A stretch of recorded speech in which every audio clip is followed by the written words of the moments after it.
Air transport of emergency patients is a valuable tool for saving lives, but the heliport environment is perhaps the most dangerous place in a hospital complex for untrained medical staff. People who work around transport aircraft need to know and understand the hazards involved, the precautions to take, and the reasons for them, to protect the patient, the pilots, and the public from unfortunate accidents.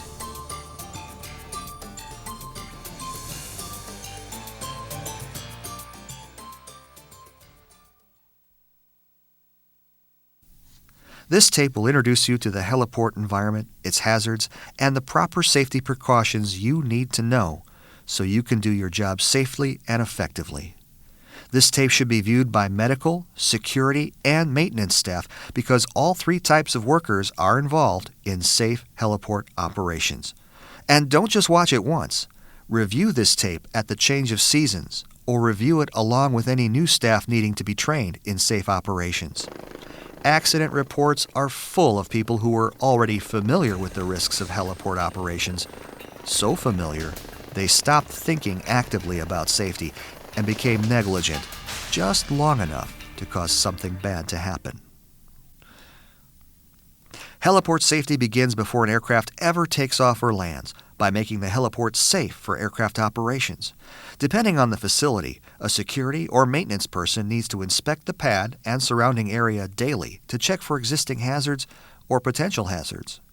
Being observant is key for security personnel.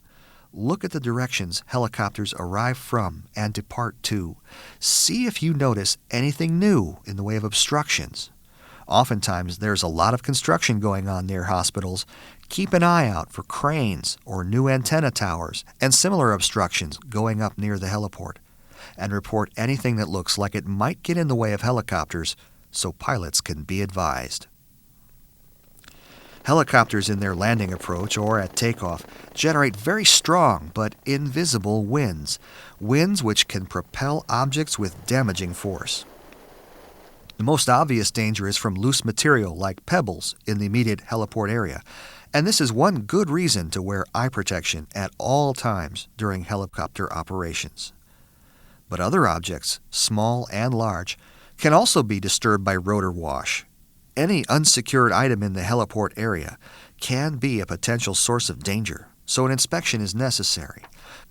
But a security officer needs to look even wider than the immediate pad area to the surrounding vicinity of the heliport. Oftentimes, parking lots are located near a heliport. Consider this open bed pickup truck parked near the heliport.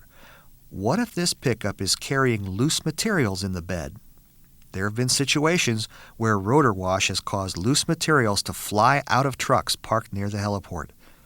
Such vehicles at least bear inspecting, and if their cargo is questionable in terms of safety, they should be moved farther away from the landing zone.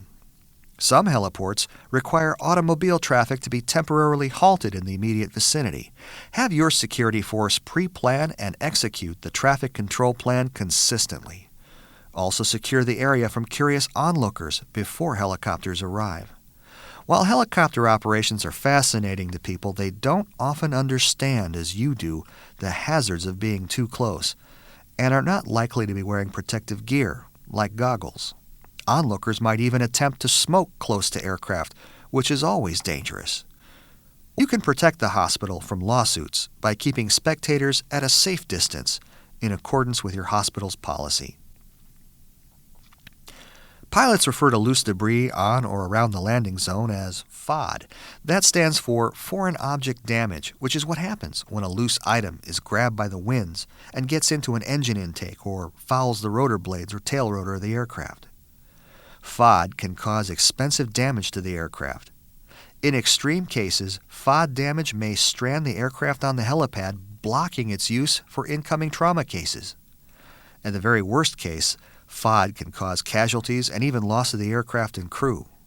When the heliport is located on a rooftop, there's also the added potential for items like gurneys or loose roofing materials or hardware to be blown over the side of the building, falling onto people below.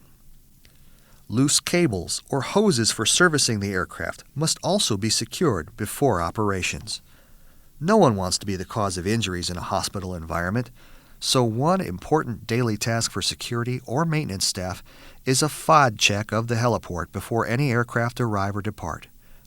This check should include looking for buildups of ice and snow in cold weather, since chunks of ice can become deadly sharp missiles when propelled by winds.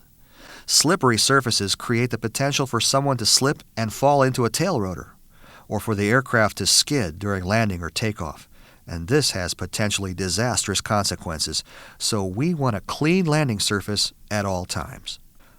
Rock salt is never to be used on the heliport for snow and ice removal. Rock salt will fly just like pebbles would, and it's corrosive to aircraft as well. Use only approved non-corrosive de-icing materials on the heliport area and secure them after use. Once the heliport has been checked for loose materials, staff need to observe the navigational aids to make sure they're working properly. A checklist for this would include the hospital's rotating light beacon. Is it in fact rotating? And are all the lamps on it working? The windsock is a vital tool for letting pilots know the speed and direction of surface winds. Is your windsock in good condition, visible night or day? Is it able to swing around freely as the winds change? Is the cloth torn or faded? Is the nighttime sock illumination working properly? How about your heliport lighting? Check the perimeter lighting of the pad frequently and replace any burned-out bulbs as soon as practical. What about your floodlights? Floodlights on the heliport can be a confusing issue. As a general rule, floodlights should not be used during helicopter takeoffs or landings and should be used as a work light for crews loading and unloading patients. In some cases, pilots' eyes can be blinded by them, so it's always best left up to the incoming or departing pilot's preference whether to turn floodlights on or not. The medical staff in touch with the incoming pilot by radio should ask the pilot if they want floodlights on or not. All that safety preparation and we haven't even seen the helicopter yet. Heliport safety, as you can see, is much more than just being aware of spinning rotor blades and tail rotors. That's just the most obvious hazard, and one we'll cover in detail later on in the program.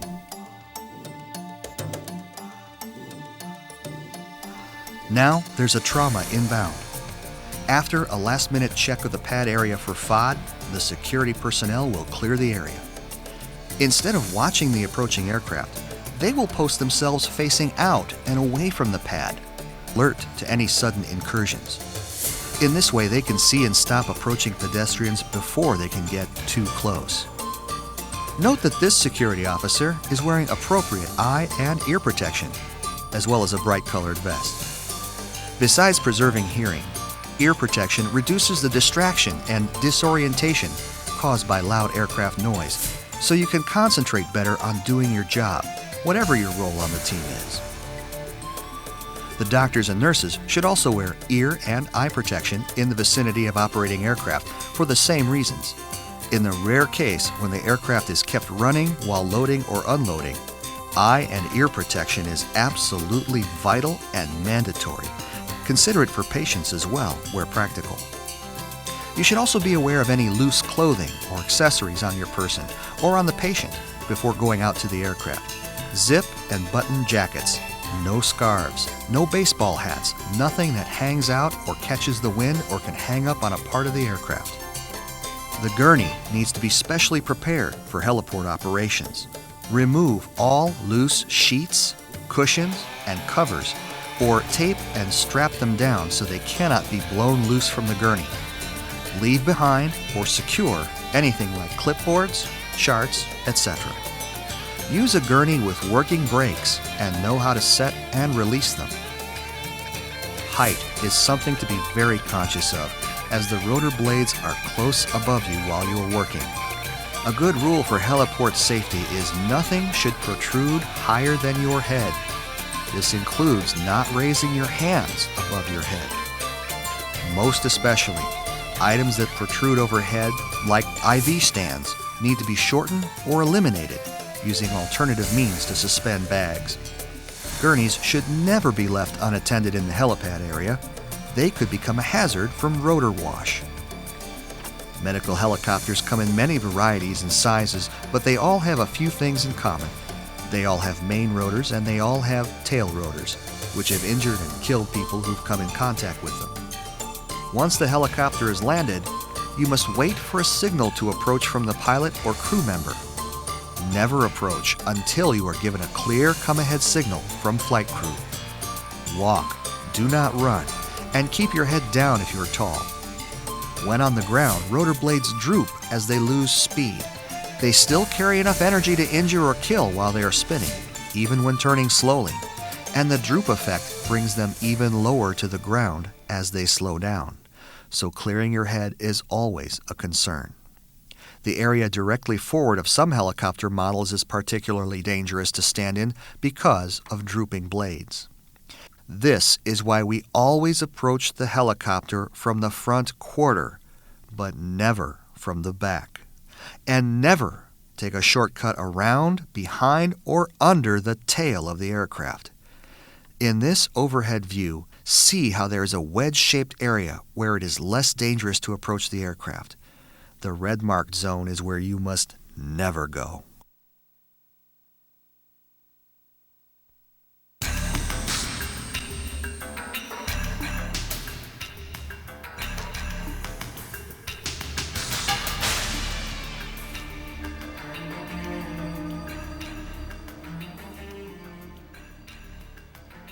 Tail rotors are smaller than main rotors and spin several times faster than main rotors. This makes them an invisible blur to the eye when operating. Here, we've used special camera shutter tricks to show you the blades turning. On one side of the aircraft, these tail rotors can blow you off your feet or off a roof. On the other side, they can pull you or your loose clothing in by suction. Either way, they are the most common source of injury because they operate in the area of a man's height. Tail rotors are dangerous when stopped as well. If you're behind the aircraft in the tail rotor area, the pilot may not see you when they start the engine. Tail rotors spring to life and start spinning as soon as the engine starts, before even the main rotor turns. If you're in the arc of that tail rotor, it could come to life without warning. The danger of tail rotors works both ways. If you're in the tail area of the aircraft and bump something into a stationary rotor, you might cause invisible damage to its ability to function in flight. Why put yourself or the flight crew at risk? Never go near the tail, unless you are specifically instructed by a crew member to assist loading or unloading a patient. Meanwhile, back to our trauma case. Here, we see another common mistake by ground personnel. When open, the doors of the aircraft are actually quite light and fragile for their size. You may want to help out by grabbing or steadying a door, but this is a task for flight crew, not you. Flight crew know exactly how to handle aircraft doors properly without causing damage. While in close proximity to the aircraft, try not to rest your hands on it. There are hot spots near the engines that remain warm long after the rotor stops. Accidental burns could result. Other parts of the aircraft have various sensors, antennas, and instruments built into them. Even a slight amount of body weight in the wrong place can damage the aircraft. Also, do not attempt to assist with hoses, cables, starter carts, or any aircraft-related support gear unless you're qualified and authorized to do so. Unfortunately, well-meaning people who just wanted to help out have been hurt and killed trying to assist in just this way. Typically, the attention demands of trying to operate unfamiliar equipment in the heliport environment, with its many distractions, leads to inattention to what's going on around a person, and tragedy can result. Which leads to a useful general rule on the heliport. Maintain complete awareness of the situation around you. We understand that patient care is your primary concern, but in the heliport environment, the best thing you can do for your patient, yourself, and others is to look first, think through what you're about to do, where you want to go, and always be aware of what the aircraft is doing or about to do. In this way, we can keep everyone safe while making the trauma transport process efficient and incident-free. Thanks for your careful attention to this program. We hope you realize there's much more to know about heliport safety than just rotors. Please share the new information you have with anyone you know who might have need to enter the heliport environment. For answers to specific questions about helicopter operations at your hospital, see your hospital management.